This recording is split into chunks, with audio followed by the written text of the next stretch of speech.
ఎన్నికలు వస్తాయా, ఎప్పుడు జగనన్నకి ఫ్యాన్ గుర్తుకు ఓటేద్దామా అని ఎదురు చూస్తున్నారనేది రాష్ట్రమంతా జరిగిన సిద్ధం సభలతోనే పూర్తిగా అందరికీ అవగాహన అయింది. ఎందుకంటే ఆ సభల్లో మీరు చూస్తే కార్యకర్తలే కాదు, ప్రజలు కూడా, లబ్ధిదారులు కూడా ఏ విధంగా స్టార్ క్యాంపెయినర్లుగా ప్రతి నియోజకవర్గం నుంచి ఈరోజు లక్షలాది మంది వచ్చి జగనన్నతో మేమున్నాం, మేము మీ వెనుక సిద్ధంగా ఉన్నామని చెప్తుంటే నిజంగా చాలా హ్యాపీగా ఉంది. ఎందుకంటే ప్రజలకి మంచి చేయటం కోసం కష్టాలు అనుభవించి తప్పుడు కేసులు వాళ్ళు బనాయించిన చిరునవ్వుతో ముందుకు వెళ్ళి ఈరోజు ప్రజల ఆశీస్సులతో తిరుగులేని ముఖ్యమంత్రి అయిన జగన్మోహన్ రెడ్డి గారు తాను ముఖ్యమంత్రి అయిన మొదటి రోజు నుంచి ఏ విధంగా తన తండ్రి పేరు నిలబెట్టే విధంగా పరిపాలించారు పారదర్శకంగా అనేది మనం చూసాం.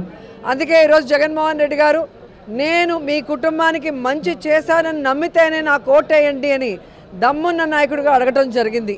దేశంలో ఏ రాష్ట్రంలో ఏ ముఖ్యమంత్రి కూడా ఇంత దమ్ముగా ఎవరిని అడగలేరని కూడా ఈ సందర్భంగా తెలియజేసుకుంటున్నా.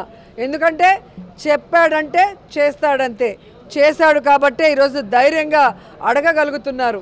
సో ఈరోజు ఎన్నికలు సమీపించాయి, కోడ్ వచ్చేసింది. సో జగన్మోహన్ రెడ్డి గారు 27వ తేదీ ఇడుపులపాయలో రాజశేఖర్ రెడ్డి గారికి నివాళులు అర్పించి ఆయన ఆశీస్సులతో మరి బస్సు యాత్ర స్టార్ట్ చేయబోతున్నారు. సో ప్రతి నియోజకవర్గంలో కూడా మేమంతా సిద్ధం, మా నియోజకవర్గం సిద్ధం అంటూ లీడర్సు, క్యాండిడేట్సు, ప్రజలు సిద్ధంగా ఉన్నారు.